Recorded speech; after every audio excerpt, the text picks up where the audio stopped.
வணக்கம் உறவுகளே. நான் மதுரையிலேருந்து கிருத்திக் சாயம்மா. இன்றைக்கி நம்ம என்ன பண்ண போகிறோம் அப்படின்னு பார்த்தீங்கன்னா, காளான் குழம்பு தான் வைக்க போகிறோம். அந்த காளான் குழம்புக்கு வந்துட்டு தேவையான பொருட்கள் என்னென்னு பார்த்துடலாங்களா. காளான் வந்துட்டு இந்த மாதிரி ஒரு 200 கிராம் காளான் வாங்கி ஒரு பாக்கெட் காளான் வாங்கி கழுவி கட் பண்ணி எடுத்து வச்சுருக்கிறேன். 2 கட் பண்ணி எடுத்து வச்சுருக்கிறேன். இது வந்துட்டு தாளிப்புக்கு தேவையானது. நம்ம தாளிக்கிறதுக்கு வந்துட்டு ஒரு தக்காளி கட் பண்ணி வச்சுருக்கிறேன். ஒரு 50 கிராம் வெங்காயம் நறுக்கி வச்சுருக்கிறேன். ஒரு கொத்து கருவேப்பிலை, இந்த கல்பாசி சொல்லுவாங்க பார்த்திங்களா, அது விளாண்டு, இது கூட கொஞ்சோண்டு சோம்பு, அவ்வளோதான். அந்த சோம்பு வந்து நான் தனியாக எடுத்து வச்சுருக்கிறேன். தாளிக்கிறப்போ போட்டுக்கலாம். இதையெல்லாம் தாளித்து விட்டு நம்ம காளானை வணக்கி விடணும். தாளிப்புக்கு தேவையான பொருள் இது. வணக்கி அரைக்கிறதுக்கு தேவையான பொருட்கள் என்னென்னு பார்த்துடலாங்களா. வணக்கி அரைக்கிறதுக்கு தேவையான பொருட்கள் என்ன அப்படின்னா, 100 கிராம் சின்ன வெங்காயம், இஞ்சி 1 இன்ச்சு, 4 பல் பூண்டு, பட்டை 1 துண்டு, 3 கிராம்பு, ஒரு ஏலக்காய், 3 மிளகாய் வத்தல், மல்லி 1 ஸ்பூன், வர கொத்தமல்லி சொல்லுவாங்க பார்த்தீங்களா, அந்த மல்லி 1 ஸ்பூன், 1 ஸ்பூன் சோம்பு, 1 ஸ்பூன் சீரகம், 1 ஸ்பூன் வந்துட்டு மிளகு. இப்போ இது எல்லாமே வந்து எண்ணெய் ஊற்றி வணக்கி நம்ம அரைக்க போகிறோம். 1/2 கப்பு வந்து தேங்காய் துருவி எடுத்து வச்சுருக்குறோம். அதையும் சேர்த்து தான் வணக்க போகிறோம். இப்போ எண்ணெய் விட்டு இதெல்லாம் வணக்கி எடுத்துக்கலாங்களா.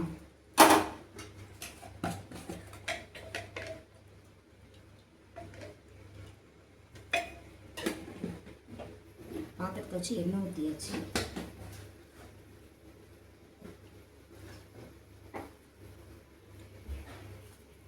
எண்ணெய் காஞ்சிருச்சு. எண்ணெய் காஞ்சோடனே மல்லி போட்டுடலாம்.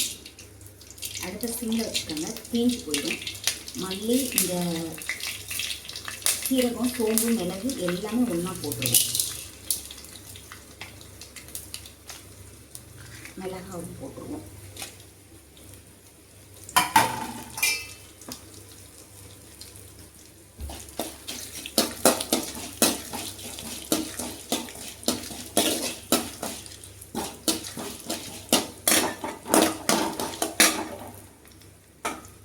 கூட இந்த பட்டை கிராம்பையும் சேர்த்துக்கலாம், ஏலக்காய் 3 சேர்த்துக்குவோம்.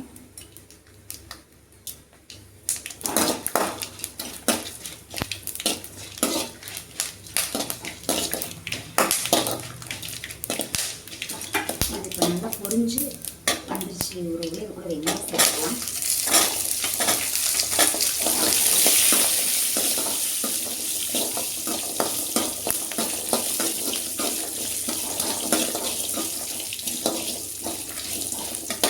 அது கூடவே இஞ்சி பூண்டு 2 சேர்த்துருவோம். சிம்மில் வச்சு நல்லா வணக்கிடுவோம். வெங்காயம், பூண்டு, இஞ்சி பூண்டு நல்லா வணங்கி வரட்டும். சிம்மில் வச்சு நல்லா வணக்கிடலாம்.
வத்தல் வந்து 3 வத்தல் மட்டும்தான் போட்டிருக்கோம். காரம் வந்து கம்மியாக தான் இருக்கும்.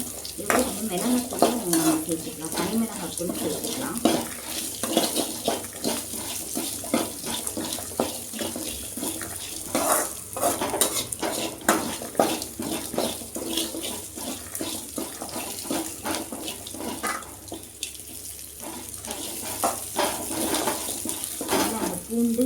இஞ்சி வெங்காயம் மூணு நல்லா வணங்கினோடனே அந்த பச்சை வாசனை போய் நல்லா அந்த வணங்கின அந்த வாசனை நல்லா வருது பார்த்துக்கோங்க. இந்த டைமில் வந்துட்டு நம்ம தேங்காயும் சேர்த்துருவோம். தேங்காய் அரை மூடி தேங்காய் துருவி வச்சுருக்கேன், அதை சேர்த்துக்கலாம். அடுப்பை நல்லாவே சிம்மில் வச்சுருங்க. சிம்மில் வச்சு தேங்காயும் போட்டு நல்லா ஒரு பெரட்டி நல்லா வணக்கிட்டு இது கூட வந்து மிளகாத்தூளும் சேர்த்துக்குவோம்.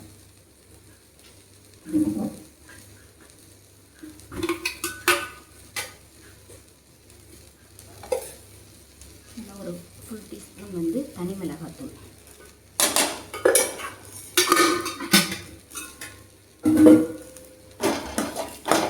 அடுப்பை ஆஃப் பண்ணிடலாம். ஆஃப் பண்ணிவிட்டு அப்படியே அந்த சூட்லேயே வந்து மிளகாத்தூள் வணங்கிடும். அது நிறைய தீஞ்சும் பார்த்துக்கோங்க. ஏன்னா தேங்காய் போட்டோன்னே அந்த எண்ணெய்த்தன்மையெல்லாம் தேங்காய் அந்த இது வந்து எடுத்துரும். அப்போ நம்ம மிளகாத்தூள் போட்டு கரட்டுறப்போ தீய ஆரம்பிச்சிடும் பார்த்துக்கோங்க. அந்த சூட்லேயே நமக்கு அந்த மிளகாய் பொடி வணங்கினாலே சரியாக வரும். அவ்வளோதான் உறவுகளே. இந்த இதை வந்து அப்படியே நம்ம அரைச்சி எடுத்துகிட்டு வந்துடுவோம். இது ஆறட்டும். நம்ம அதுக்குள்ளே தாளித்து விட்டு காளானை வணக்கிடலாம்.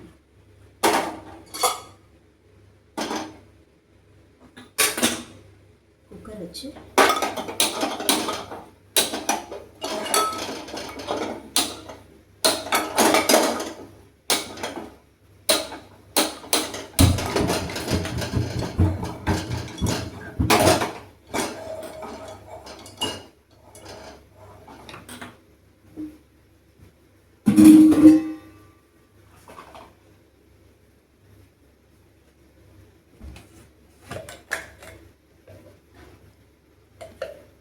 குக்கர் வச்சு ஒரு 4 ஸ்பூன் எண்ணெய் விட்டுக்கலாம்.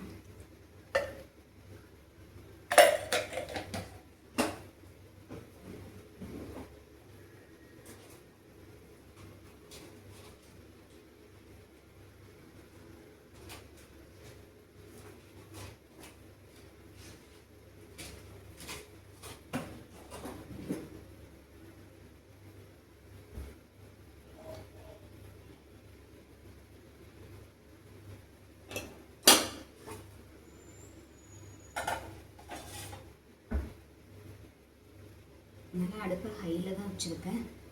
எண்ணெய் காஞ்சிருச்சு. இப்போ வந்துட்டு நம்ம இந்த சோம்பு வந்து சும்மா ஒரு 4-5 சோம்பு எடுத்து வச்சுருக்கிறேன்.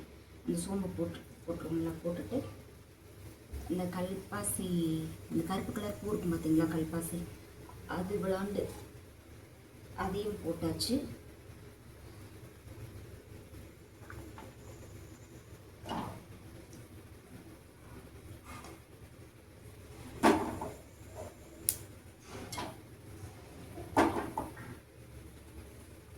சோம்பு பொரிஞ்சிருச்சு. இது கூட நம்ம வெங்காயத்தை சேர்த்துக்குவோம்.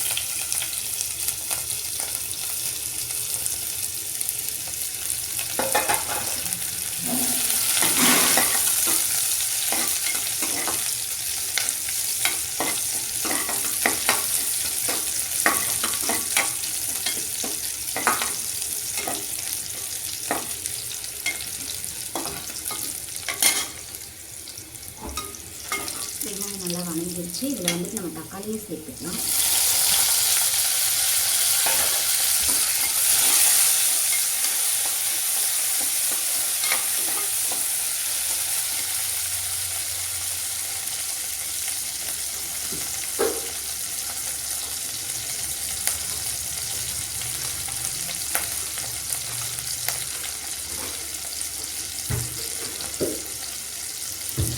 தக்காளி வணங்குறதுக்காக கொஞ்சமாக உப்பு சேர்த்துக்கணும். தூளுக்கு இதை வந்துட்டு உப்பு போட்டோம்னா டக்குன்னு வணங்கிடும் பார்த்தீங்களா, அதுக்காக.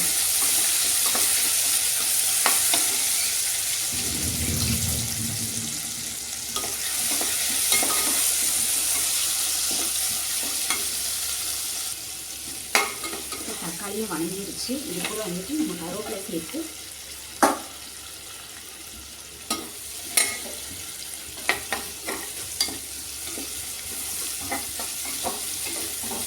தக்காளியை வணக்கிட்டு நம்ம கருவேப்பிலை போட்டோம் அப்படின்னா நமக்கு டப்புன்னு வெடிக்காது. இன்னொன்று அந்த கருவேப்பிலை வந்துட்டு கொஞ்சம் பச்சையாகவே இருக்கும் பார்த்துக்கோங்க. கரிஞ்சிடாமல் அப்படியே பச்சையாகவே இருக்கும். இப்போ எல்லாம் வணங்கிடுச்சு, தக்காளி வெங்காயம் கருவேப்பிலை எல்லாம் வணங்கிடுச்சு. இதில் நம்ம காளான் சேர்த்துருவோம்.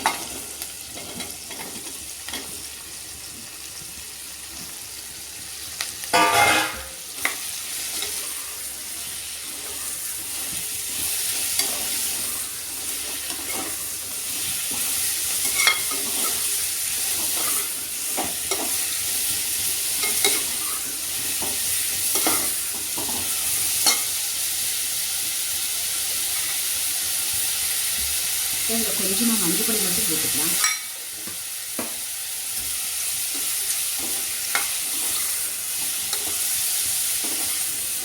அதெல்லாம் இது நல்லா வணங்கிட்டு இருக்கட்டும். இது வணங்கி அந்த தண்ணியெல்லாம் வெளியில் வந்துடும். அது நல்லா வணங்கினோடனே அதை வரைக்கும் வணங்கிட்டு நம்ம அந்த அரைக்கிறதுக்கு ரெடி பண்ணி வச்சுக்கோங்க பார்த்தீங்களா, அதை போய் அரைச்சி எடுத்துகிட்டு வந்துடுவோம். இப்போ இந்த காளான் நல்லா தண்ணியெல்லாம் வற்றி வணங்கி சுருண்டு வந்துச்சுக்கோங்க. இந்த டைமில் வந்துட்டு நம்ம வணக்கினதெல்லாம் நல்லா நைஸாக அரைச்சிட்டு வந்து வச்சுருக்கிறோம். இதையும் நம்ம இதோட சேர்த்துருவோம். சேர்த்து நல்லா அப்படியே கலந்து விட்டுட்டு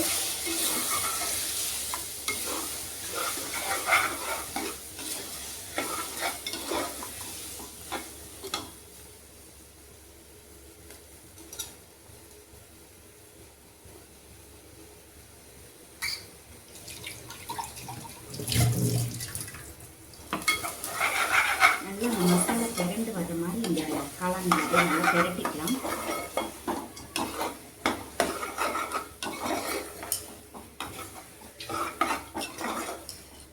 ஏற்கனவே மசாலாலாம் அரைச்ச மசாலா ஃபுல்லும் எண்ணெயில் நல்லா வணக்கிட்டோம் அப்படிங்கிறதுனால டக்குன்னு அந்த வாசனை வந்துருச்சு. அந்த பச்சை வாசனை இல்லாமல் நல்லா அந்த குழம்பு வாசனையும் வருது பார்த்துக்கோங்க.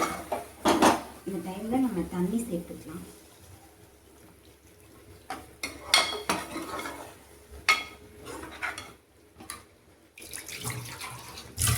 இந்த ஜாரையை நல்லா கழுவி ஊற்றிட்டு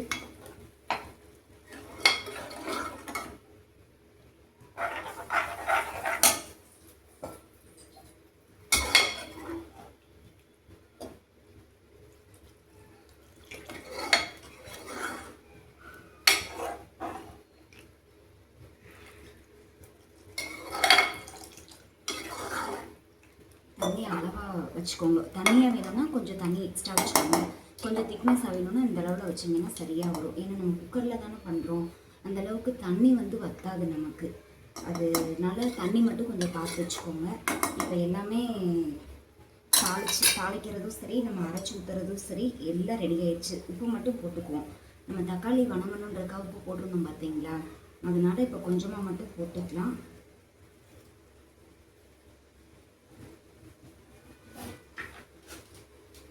ஏற்கனவே உப்பு போட்டிருந்தோம், அதனால் இப்போ கொஞ்சமாக மட்டும் போட்டு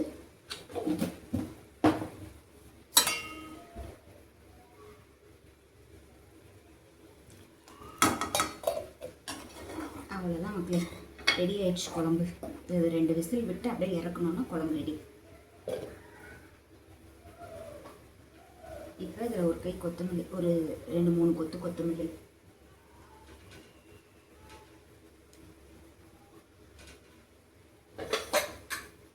போட்டு நம்ம மூடி போட்டு மூடி வச்சுருவோம். 2 விசில் வரட்டும். 2 விசில் வந்து ஸ்டீம் போனதுக்கப்புறமா நம்ம ஓப்பன் பண்ணி பார்க்கலாம் எப்படி இருக்குது அப்படின்ட்டு. அவ்வளோதான் ஒரு 2 விசில் விட்டு அந்த ஸ்டீம் போன உடனே எடுத்து பார்த்துருவோம் எப்படி இருக்குன்ட்டு.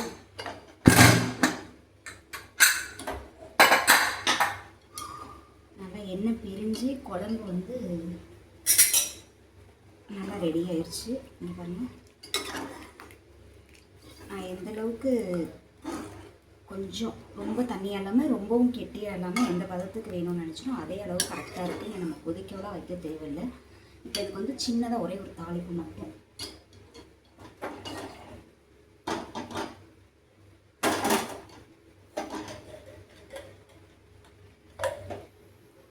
வடிச்சட்டி வச்சு ஒரு 2 ஸ்பூன் எண்ணெய் விட்டுக்குவோம்.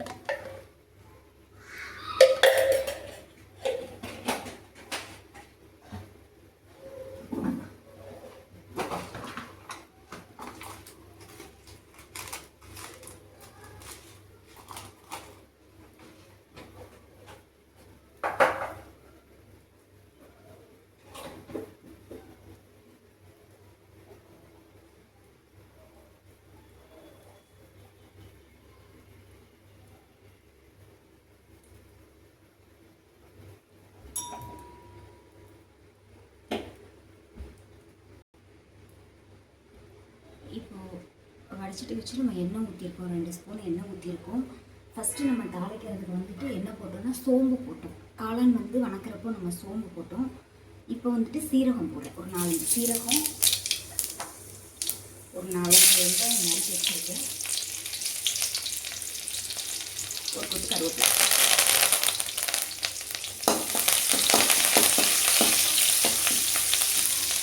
இது நல்லா ப்ரௌன் கலராக வந்தோடனே அப்படியே தூக்கி அந்த குழம்புல போட்டோம்னா அவ்வளோதான் குழம்பு ரெடி ஆகிடுச்சு.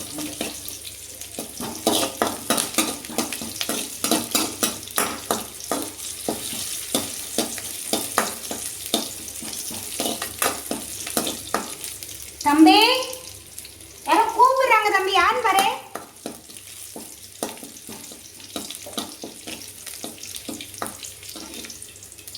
வெங்காயமும் நல்லா வணங்கிச்சு பார்த்துக்கோங்க. இதை அப்படியே நம்ம வந்து குழம்புல சேர்த்துடலாம்.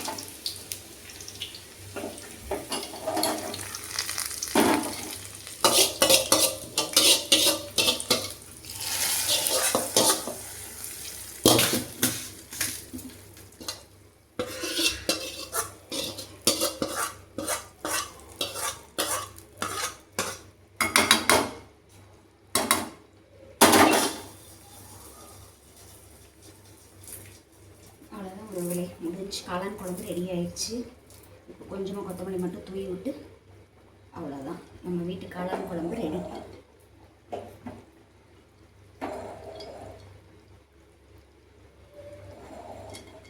இதே பக்குவத்தில் செஞ்சு பாருங்கள்.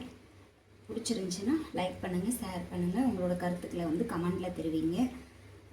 நான் சொன்ன அதே அளவுப்படி போட்டு பண்ணிங்கன்னா உண்மைக்குமே சூப்பராக இருக்கும். இது ரெடி ஆயிடுச்சு. எண்ணெயெல்லாம் நல்லா பிரிஞ்சு குழம்பு ரெடி ஆகிடுச்சு. இப்போ நம்ம தாளித்து கொட்டவுமே இன்னும் பார்க்குறதுக்கு நல்லாயிருக்கு, வாசமும் இன்னும் நல்லாயிருக்கு பார்த்துக்கோங்க. இது வந்து ரொம்ப சிம்பிளான ஒரு ரெசிபி தான். நான் தான் வந்து வீடியோ ரொம்ப அதிக நேரம் டைம் எடுக்க வச்சுட்டேன். ஒரு 1/4 மணி நேரம் கூட ஆகாது, செஞ்சிடலாம். நீங்கள் செஞ்சு பார்த்துட்டு உங்களோட கருத்துக்களை கமெண்டில் தெரிவிங்க. சரி உறவுகளே, ரொம்ப நன்றி உறவுகளே. அடுத்த வீடியோவில் பார்க்கலாம். டாடா பாய்.